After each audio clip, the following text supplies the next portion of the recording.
By the grace of Allah, Jamaat South Africa joyfully celebrated Eid al-Adha on Thursday 28th of May. Members arrived promptly and engaged in the remembrance of Allah, creating an atmosphere of devotion and gratitude.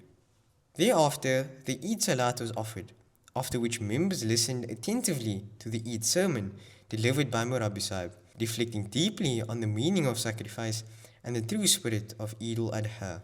The sermon served as a reminder of the values of obedience, sincerity, and submission to the will of Allah. Following the sermon, members warmly greeted one another with a strong sense of brotherhood, love, and fraternity, further strengthening the bonds of unity within the Jamaat.